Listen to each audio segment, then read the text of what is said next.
تو تبھی آپ اس کو جو ہے وہ ذکر کر رہے ہیں. اچھا ان کا مقصود کیا ہے؟ بھائی اس کا ذکر ہی ہٹا دو، ذکر محبوب کرو. کیا بات ہے. جتنے وقت میں آپ اس کی مذمت کر رہے ہو نا، اتنے وقت آپ اللہ کی تسبیح کر لو. واہ واہ واہ. آپ اللہ کی دست بکار دل بیار والی بات. واہ. تو جس چیز کا جو چیز پسند ہوتی ہے نا، اس کا ذکر بھی زیادہ ہوتا ہے. تو آپ بس اللہ کا ذکر زیادہ کریں. اور یہ ایک حقیقی پیغام ہے ترک دنیا کا. ایک ہوتا ہے نمود و نمائش، ایک ہوتا ہے صرف جو ہے وہ ظاہری باتیں، اور ایک ہوتا ہے حقیقی اس پہ عمل. تو یہ صوفیاء کرام حضرت بابا صاحب یہ بتانا چاہتے ہیں، اگر یہ کہیں دنیا کی مذمت کرتے ہیں یا یہ دنیا کے حوالے سے کوئی ایسی بات کرتے ہیں، تو ان کا جو مقصود ہوتا ہے وہ واقعتاً وہ ان کا وہی مقصود ہوتا ہے.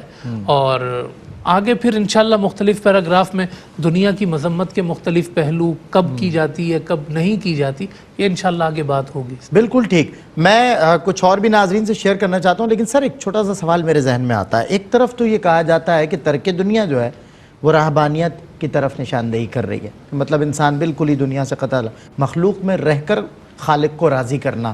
ہمیں تو پیرالل یہی سمجھایا گیا، صوفیاء کرام نے بھی یہی سمجھایا. اب یہاں ترک دنیا سے مراد کیا ہے کہ ایک شخص دنیا کی مذمت اور دنیا کو برا بھلا کسی صوفیہ باصفا کے سامنے یا کسی ولیہ کے سامنے کر رہا ہے تو وہ کہتی ہیں تو دور ہٹ جا، میرے پاس نہ آنا، کیونکہ تجھ میں دنیا ہی بستی ہے. تو یہاں ترک دنیا سے مراد دراصل حقیقی معنی میں کیا ہے؟ میں اسے رہبانیت سمجھوں یا کہ کیا؟ فرمائیے. اس میں دو پہلو نکلتے ہیں. بسم اللہ الرحمن الرحیم. دو پہلو سامنے آتے ہیں. پہلا پہلو ذرا غور مطلب یہ ہے کہ یہ ارشاد گرامی ملفوظات میں سے جس مجلس میں یہ ذکر ہو رہا ہے وہ ذکر فرما رہے ہیں حضرت بابا فرید الدین گنج شکر رحمۃ اللہ تعالیٰ علیہ. حوالہ دے رہے ہیں وہ حضرت رابعہ بصری رحمۃ اللہ تعالیٰ علیہ کا. اب یہ ذرا دو چیزیں ہیں. وہ خود بھی اگر اپنے طور پہ ارشاد گرامی فرماتے تو بھی اس کی تاثیر وہی ہوتی، لیکن انہوں نے حوالہ بنایا اپنے سے قبل جنہوں نے ایسا کر لیا، تو اس کا مطلب سند کی صورت میں بھی وہ چیز لا رہے ہیں. بالکل ٹھیک. تو ایک تو بنیادی بات تو ایک یہ ہے. دوسری بات ذرا سا آپ کے اس سوال کے جواب میں کہ یہ ترک دنیا کی طرف ہے یا دنیا کے استعمال کے پہلو کو سامنے رکھ کے احتیاط کی طرف اشارہ کر رہا ہے، یہ دو چیزیں ہیں. ٹھیک. اس میں عرض کروں کہ یہ جتنے ملفوظات یا فرمودات یا ارشادات ہیں، ان کی بنیادی وجہ کیا ہے؟ بنیادی وجہ یہ ہے کہ جو پڑھے، جو سنے، جو سمجھے، جہاں تک یہ پیغام پہنچے اس کی ذات کی تطہیر ہو، ذات کی تطہیر ہو اور معاشرے کی تہذیب ہو. واہ. معاشرے کی تہذیب بھی. تہذیب دیکھیں، اپنی ذات کی تطہیر میں تو یہ بات آ گئی کہ فوری طور پر کہا کہ بھئی یہ دنیا کے بارے میں یہ خیال کیا جا رہا ہے تو ذرا غور کرو کہ دنیا ہے کیا اور کتنا اسے چھوڑنا ہے. یہ تو تطہیر ہوئی نا اپنی طرف سے. بالکل. لیکن تہذیب معاشرے کی یہ ہے کہ معاشرے کی بنت میں جو چیز آ گئی ہے اس کو ٹھیک کرنی. میں یقیناً حضرت تشریف فرما ہے، تہذیب کا جو بنیادی مفہوم ہے وہ یہ ہے کہ آپ سبد گل بنا رہے ہیں، گلدستہ بنا رہے ہیں. ہاں ٹھیک. تو اس میں رنگا رنگ کے پھول آپ لیتے ہیں زیبائش کے لیے، اور اس میں سے آپ کانٹوں کو ہٹا دیتے ہیں، غیر ضروری جو پتے ہیں انہیں ختم کر دیتے ہیں، ضروری پتوں کو لے لیتے ہیں. تو کاٹ چھانٹ کے آپ نے ایک مرصع انداز میں جو چیز بنائی ہے جسے سبد گل یا گلدستہ کہتے ہیں، یہ تہذیب ہے. ہاں، نہ کہ آ کے کانٹوں کا صرف ذکر کیا جاتا رہا، کسی کو بتایا جائے کہ جس میں کانٹے ہیں، اس میں عیب ہے، اس میں وہ ہے. جی، آپ اسے سنواریں گے. بالکل. آپ اصلاح معاشرہ کی طرف. وہی بات یہاں ہے صحیح کہ دنیا کے کانٹے ہٹاؤ، یہ ضروری ہے مہذب ہونے کے لیے. یہ بھی کہا گیا نا کہ سمندر جو ہے وہ دنیا ہے، بالکل ٹھیک. اور کشتی جو ہے وہ انسان ہے. کشتی سمندر کے بغیر چل نہیں سکتی. صحیح. لیکن احتیاط ضروری ہے. رشتہ پانی سے ایسا ہی ہو کہ وہ سطحی. جی ہاں. اور اگر جینے کی حد تک. جی ہاں، یعنی پانی پر رہے، وہ ڈومینیشن پانی کا نہ ہو. اگر پانی کشتی میں آ گیا، ڈومینیشن اس کا ہو گیا تو تباہی آ گئی. اور اسی طرح دنیا اگر غالب آ گئی تو آخرت تباہ ہو جاتی. یعنی یہ آپ نے کہا کہ یہ تو دنیا میں رہے جی ہاں. پر دنیا اس میں نہ رہے. اس میں نہ رہے. ہاں بالکل مطلب اسی طرح کہ جس انداز سے کشتی. کیا فرمائیے گا آپ؟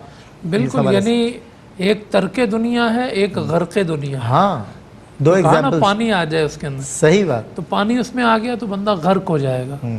اور ترک دنیا تو ظاہر ہے کہ اللہ نے انسان کے لیے یہ دنیا بنائی ہے، اس میں رہنا ہے، مگر اس کی حیثیت کا جو ہے وہ تعین کرنا ہے. اچھا سر، یہاں پہ ایک بات اور میرے ذہن میں آتی ہے کہ اللہ رب العزت اس حوالے سے بھی فرماتا ہے، آپ بھی تھوڑا سا اس میں شامل ضرور ہوں، کہ تسخیر کائنات کا بھی حکم دیتا ہے، کائنات کے ہر جو ہے چیز پر، شے پر غور کرنے کا بھی حکم دیتا ہے، پھر اس کی حسن اور خوبصورتی کی طرف اشارے بھی فرماتا ہے کہ تم اپنے رب کی کون کون سی نعمت کو جھٹلاؤ گے. اگر میں سطحی سطح پہ اس ایگزامپل کو سیٹ کرتا ہوں مثال کے طور پہ سمندر کے حوالے سے، تو ایک تو آپ کی مثال تو میں سمجھ گیا ہوں، لیکن ایک انسان دنیا میں رہ کر جب دنیا میں غور و فکر کرے گا تو اسے دنیا میں کسی حد تک میں سمجھتا ہوں محو تو ہونا پڑے گا. اور اس حوالے سے اللہ رب العزت کی جلوہ گری، اللہ رب العزت کا مصور ہونا، اس کی نعمتوں کا شکرانہ، لئن شکرتم لازیدنکم، تو دنیا میں رہ کر ہی ممکن ہے. اس حوالے سے کیا فرمائیے گا؟ کوئی ایگزامپل، اچھی مثال آپ نے بہت عمدہ آپ نے تجزیہ کیا، لیکن ذرا سا اس میں پہلو یہ نکلتا ہے کہ جو اشارے آپ نے کیے نا وہ تفہیم دنیا کی طرف لے جاتے ہیں. ٹھیک ہے، دنیا کو طاری کرنے کے لیے نہیں ہوتے. ٹھیک ہے. اور آپ نے جتنی بھی مثالیں دی ہیں تدبر کی، تفکر کی، اس لیے کہ کائنات اللہ رب العزت نے آپ کے لیے بنائی ہے، لیکن ساتھ ساتھ بتا دیا کہ آپ کو کس حد تک اس کائنات سے متمتع ہونا ہے اور کس حد تک اس کائنات کو سامنے رکھ کے اس سے اجتناب برتنا ہے. یہ دو پہلو اتنے نازک سے ہیں. اور یوں پھر ایک اور مثال غالباً آپ کے ذہن میں تھی جب آپ یہ فرما رہے تھے، میرا خیال ہے وہ یہ ہے کہ دیکھیے یہ ترک دنیا کا جو فلسفہ ہے وہ ہمارا نہیں ہے. بالکل. یہ رہبانیت جو ہے، میں مذاہب کا نام لینا نہیں چاہتا، لیکن سب جانتے ہیں کہ رہبانیت کہاں ہے اور اس رہبانیت کا منفی اثر کتنا ہے کہ کتابیں لکھی گئی ہیں. جی بالکل. پھر یہ بھی ہے کہ جس کو آپ نروان کہہ رہے ہیں وہ کاملتاً ترک دنیا کے تحت اگر ہے تو اس کا بھی ایک جواز نکلتا ہے اور اس کا جواب نکلتا ہے.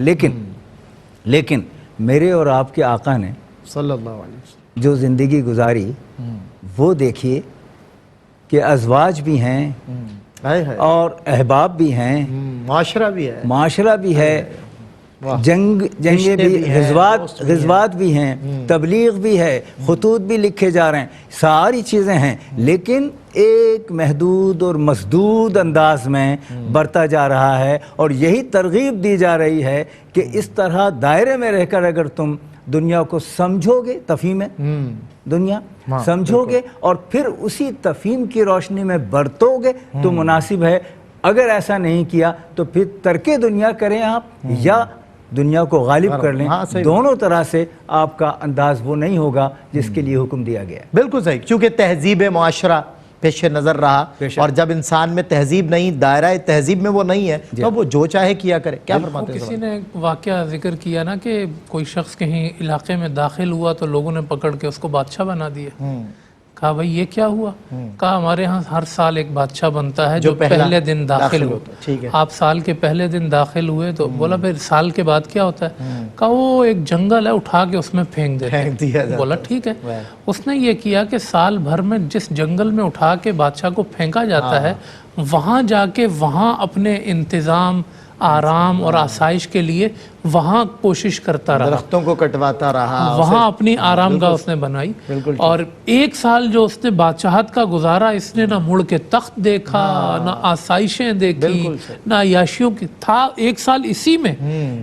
اسی طرح انسان نے کچھ ٹائم دنیا میں رہ کے آخرت کی طرف چلے جانا ہے. تو یہاں آپ کو بادشاہت بھی ملے گی، تخت بھی ملے گا، دولت بھی ملے گی.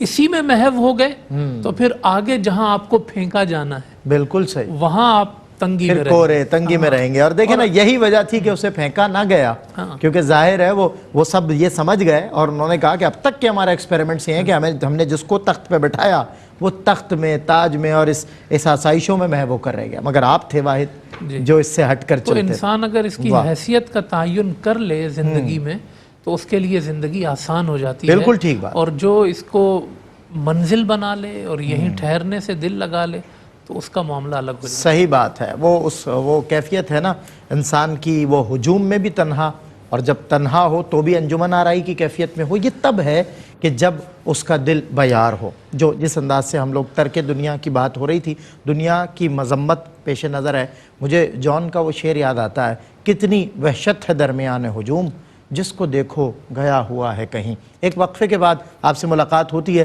انشاءاللہ. دنیا کی مذمت آج کے معاشرے کو، آج کے دور کو پیش نظر رکھتے ہوئے، اور بابا فرید الدین مسعود گنج شکر رحمۃ اللہ تعالیٰ علیہ کے ملفوظات سے اکتساب فیض کرتے ہیں. خوش آمدید ناظرین، آپ کا خیر مقدم ہے پروگرام ہشت سے بہشت میں. ملفوظات بابا فرید الدین مسعود گنج شکر رحمۃ اللہ تعالیٰ علیہ، جنہیں رقم بند کیا حضرت خواجہ بدر الدین اسحاق رحمۃ اللہ تعالیٰ علیہ نے. میں اسی میں سے ایک گوشہ آپ سے شیئر کرتے ہوئے علامہ حافظ اویس احمد صاحب سے اسے بطور سوال ان کی طرف بڑھاتا ہوں. ایک مجلس میں حضور بابا صاحب رحمۃ اللہ تعالیٰ علیہ نے فرمایا کہ اصحاب رسول صلی اللہ علیہ وسلم دنیا کے تعیش اور نعمتوں کو دیکھتے تو گھبرا جاتے کہ اللہ تبارک و تعالیٰ ہم سے کہیں ناراض تو نہیں. جی علامہ صاحب، اس حوالے سے کیا فرمائیے گا؟ آپ صلی اللہ علیہ وسلم کی دنیا کے حوالے سے بھی اور آخرت کے حوالے سے بھی تعلیمات، جو آپ کا ویژن ہونا چاہیے، عقیدہ ہونا چاہیے، سوچ ہونی چاہیے، وہ بڑی واضح تھی. اور صحابہ کرام یقیناً ڈائریکٹ حضور علیہ السلام سے اس فیضان کو حاصل کر رہے تھے. انہوں نے آپ صلی اللہ علیہ وسلم کو کئی مرتبہ بارہا یہ کہتے ہوئے سنا تھا. حضور نے فرمایا کہ الدنیا سجن للمؤمن والجنت للکافر، کہ دنیا جو ہے وہ مومن کے لیے قید خانہ ہے اور دنیا جو ہے وہ کافر کے لیے جنت ہے. اب یہ ایک واضح طور پر انہوں نے حضور علیہ السلام سے سن رکھا تھا. نعمت جب انسان کو ملتی ہے یقیناً وہ اللہ کا ایک فضل ہوتا ہے، اللہ پاک کی طرف سے ایک اس پر کرم ہوتا ہے، ایک اس پر انعام ہوتا ہے، اور اس کے شکر کا بھی مطالبہ کیا گیا کہ آپ نعمت پر شکر بھی کریں. مگر ان نعمتوں کے ساتھ ساتھ ان نعمتوں کا مسلسل ان کی طرف آنا وہ انہیں پریشان کرتا تھا کہ اگر یہیں پر ہم اس طرح کی زندگی تعیش والی گزار رہے ہیں تو یہ تو ہمارا قید خانہ تھا. جی یہ جو کافر کے لیے ہونی چاہیے یہ ہمارے لیے کیوں ہے؟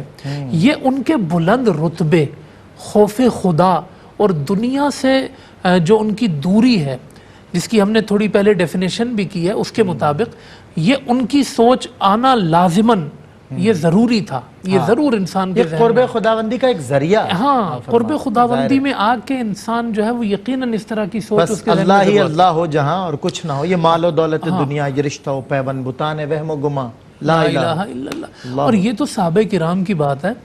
میں آپ سے سلمان بھائی عرض کروں کہ میرے استاذ محترم علامہ غلام رسول سعیدی رحمۃ اللہ علیہ، شیخ الحدیث و تفسیر، اچھا انہیں جیسے گھڑیاں بہت پسند تھیں اور قیمتی گھڑیاں ان کے بازو پہ ہوتی تھیں، اسی طرح جو وہ تصنیف کرتے تھے تو اس کے لیے جو قلم استعمال کرتے تھے وہ نہایت قیمتی پین، نہایت قیمتی قلم استعمال کرتے تھے.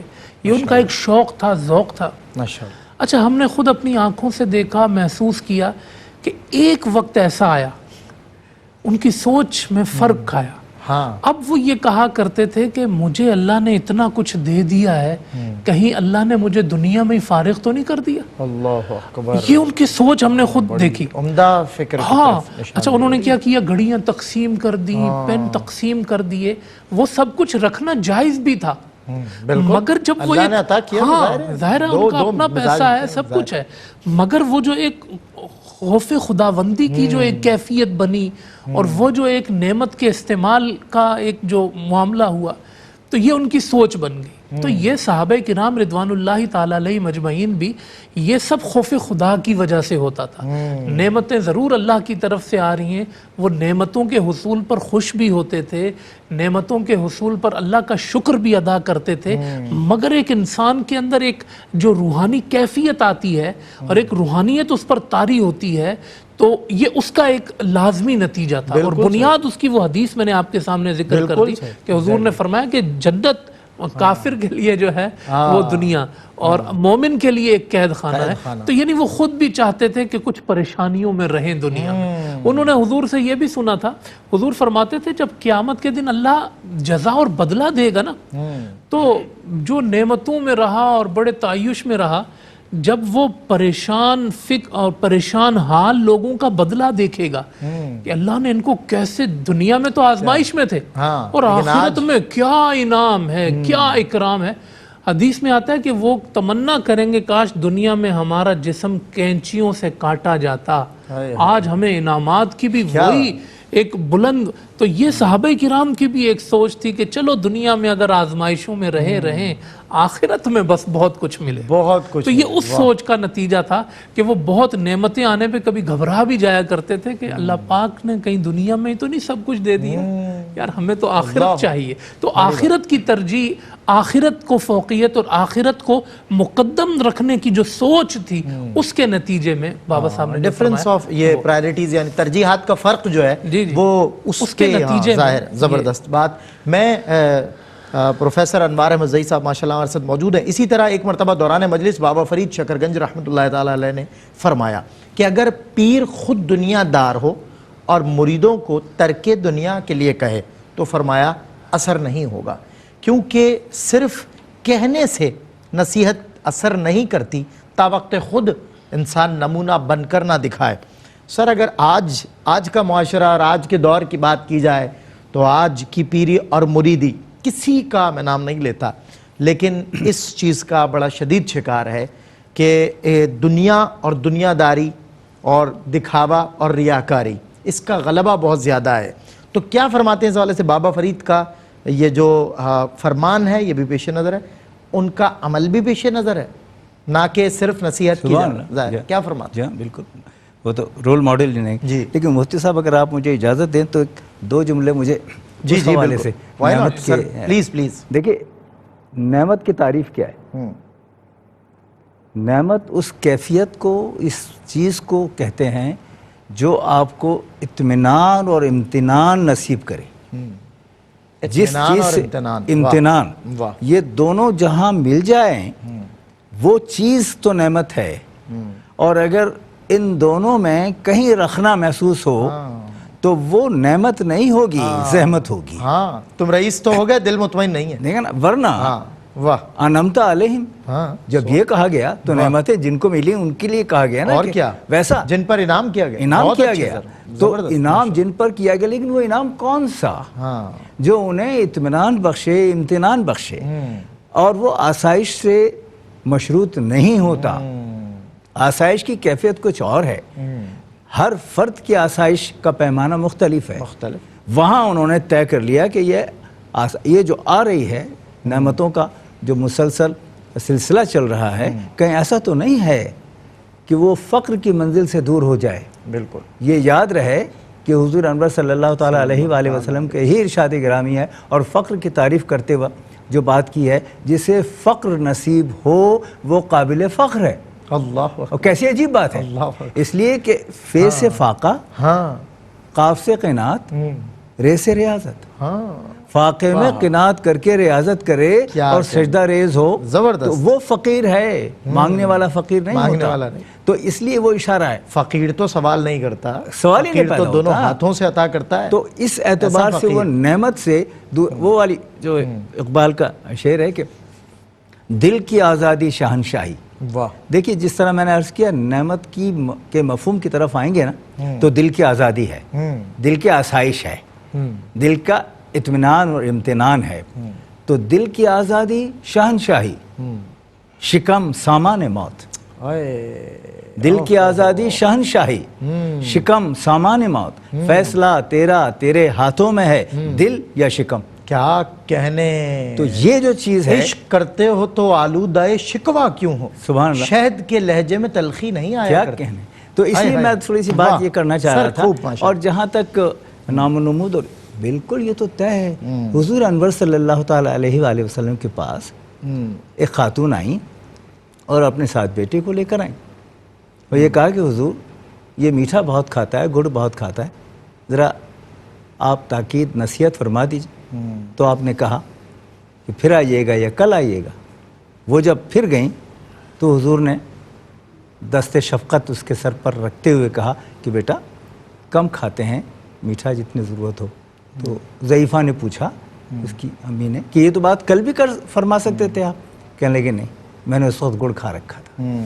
اب یہ جو احتیاط ہے وہ کتنی بڑی ہے، یہاں آ کر اس پر صادق آتی ہے کہ آج کے عہد میں لوگوں نے اسے بھی ایک انداز اختیار کر لیا ہے کہ ہم اس مرتبے پر ہیں، وہ ہوں یا نہ ہوں۔ ہاں بالکل دیکھیے صحیح۔ اپنے عمل سے، اور کشف و محجوب میں بہت واضح انداز میں ان دونوں کا فرق بتا دیا ہے کہ اصل میں جو شیخ ہے یا پیر ہے اس کے اوصاف کیا ہیں، اور یہی وجہ ہے کہ حضرت بابا کا اپنا انداز ہی اگر کوئی دیکھ لے تو یہ انداز ہے کہ آپ ایک سرداری بھی کر رہے ہیں اور فقیری بھی کر رہے ہیں، دونوں ساتھ ساتھ آ رہے ہیں۔ یہ جب آ جائے تو پھر پیر پیر ہوتا ہے، پیر بڑا ہے نا، بڑا پیر پیر ہوتا ہے، وہ خرد نہیں بنتا۔ لیکن جو خرد پیر بننا چاہے وہ واضح طور پر خرد نظر آتا ہے، پیر نظر نہیں آتا۔ بالکل صحیح، اور یقیناً یہ ایک تلخ حقیقت ہے آج کے معاشرے کی۔ بہت کم ایسی خانقاہیں ہیں، ایسا نہیں ہے کہ ختم ہوئی، ایسی خانقاہیں ہیں ہماری نظر سے بھی گزری ہیں کہ جہاں ہمیں فقر بھی نظر آتا ہے، وہی فقر جس کی وضاحت ابھی سر فرما رہے تھے، جس میں فے، قاف اور رے کی مطلب ریاضت، فے سے فاقہ اور قاف سے قناعت ہمیں نظر آتی ہے، بالکل نظر آتی ہے۔ ہمارا پیش نظر یہی رہے کہ اللہ اور اس کے رسول کا جو بتایا ہوا راستہ ہے وہی ہمارا راستہ ہے۔ بہرحال اس پہ مزید انشاءاللہ کچھ کلام کریں گے۔ جی، اشعار میں کہا ہے نا کہ گھر پیر کا چراغوں سے روشن رہے، تو وہ بڑی ایک اچھی تصویر انہوں نے کھینچی ہے، وہ آج کے معاشرے کو مکمل عکاسی کرتی ہے کہ پیر جو ہے وہ چراغوں کی روشنی میں ہی ہے، کئی جگہوں پہ آپ دیکھیں گے، اور مرید بیچارہ پگھل ہی رہا ہے، وہ گردش زمانہ میں ہی ہے۔ وہ علامہ اقبال کے پاس جو واقعہ مشہور ہے کہ پیر صاحب آئے ہوئے تھے تو ان کا مرید بھی ملنے آیا، تو کہا حضرت دعا کیجئے گا، بہت مقروض ہوں میں۔ تو حضرت نے دعا بھی کر دی، اور پھر مرید جو ہے وہ جاتے ہوئے 10 روپے پیر صاحب کو نظر دے کر بھی گیا۔ قبول بھی فرمائی، قبول بھی فرمایا۔ تو علامہ اقبال نے کہا کہ میں آپ کی دعا کی قبولیت پہ حیران ہوں کہ پہلے وہ کم مقروض تھا، لیکن جب آپ کے پاس سے ہو کر گیا تو بیچارہ اور زیادہ مقروض ہو گیا، کچھ آپ اور نظر دے کر گیا۔ تو یہ دینے دلانے کا جو سلسلہ تھا، اللہ کے رسول صلی اللہ علیہ وسلم کے پاس لوگ آ کر دیا بھی کرتے تھے، مال غنیمت بھی آتا تھا، مگر جب حضور اپنے گھر جاتے تھے تو چادر جھاڑ کے جاتے تھے۔ یعنی ایک سلسلہ بتایا کہ ایک ہاتھ سے لینا اور ایک ہاتھ سے دینا۔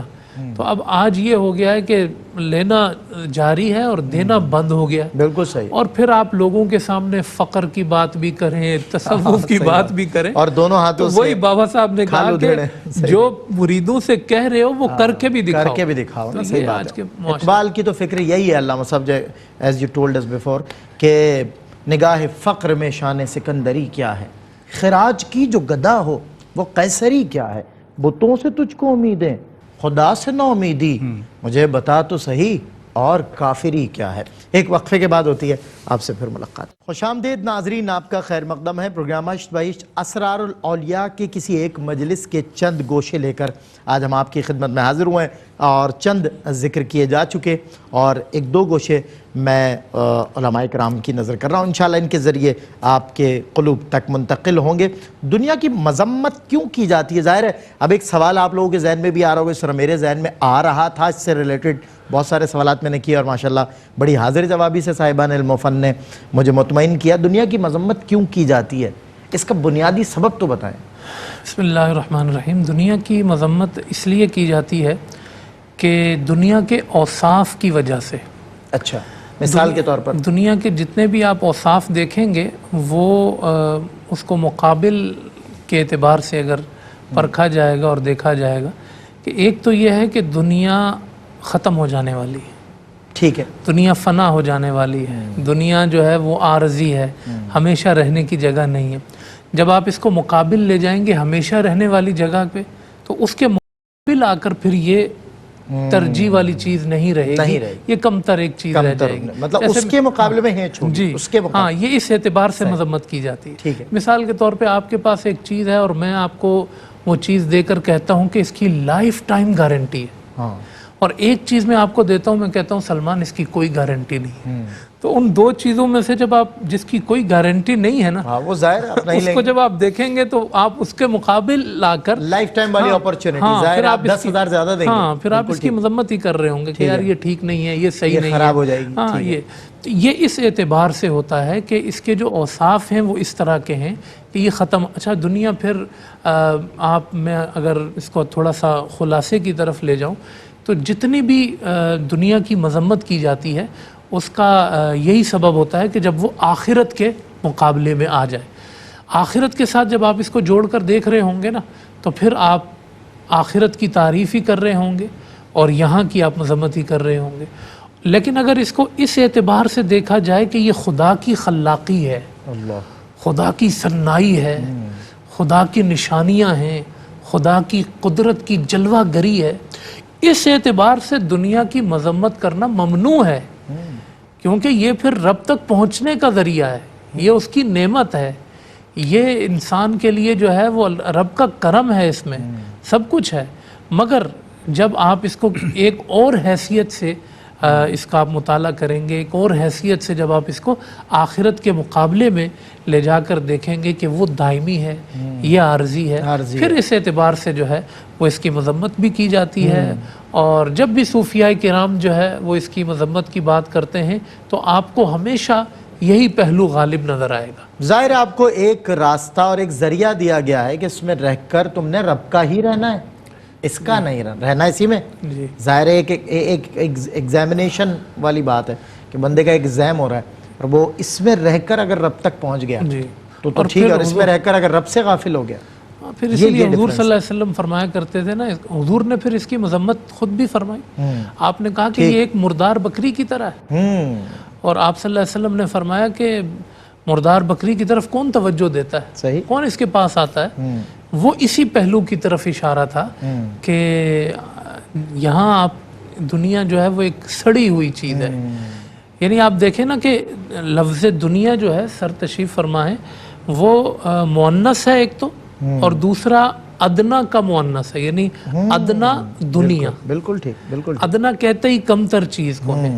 تو آپ صلی اللہ علیہ وسلم نے وہ یہی پہلو اس میں غالب رکھا جو آپ نے ذکر کیا کہ یہاں دل نہیں لگانا. اور جب آپ آسائشوں کی بات کریں گے اور نعمتوں کی بات کر کے آپ جو ہے وہ یہیں دل لگانے کی بات کریں گے تو پھر یہ قابل مذمت ہو جائے. بالکل کہ کیسے آپ نے یہاں دل لگایا. بالکل ٹھیک. ناظرین اکرام، یہی صوفیاء کرام کی مجالس ہوا کرتی تھی، یہی ان کی خانقاہوں کا پیغام تھا، یہی ان کا طریق تھا، یہی ان کا عمل تھا. یہ قول و فعل میں ان کے کبھی تضاد نہیں ملتا تھا. آج کی خانقاہوں کو اور آج کی خانقاہوں کے ذمہ داروں کو اشد ضرورت ہے اس طریق کی، اس عمل کی جو بابا فرید شکرگنج رحمۃ اللہ تعالیٰ علیہ کی ایک مجلس اسرار الاولیاء کے ایک گوشے میں ہمیں سمجھائی گئی اور صاحبان علم و فن نے اس کی بہترین وضاحت کی. انشاءاللہ نیکسٹ ایپیسوڈ میں پھر آپ سے ملاقات ہوگی کسی اور انشاءاللہ موضوع کو پیش نظر رکھتے ہوئے. کچھ نہ کچھ گوشہ ہشت بہشت میں شامل کیا جائے گا. تب تک کے لیے السلام علیکم ورحمۃ اللہ وبرکاتہ.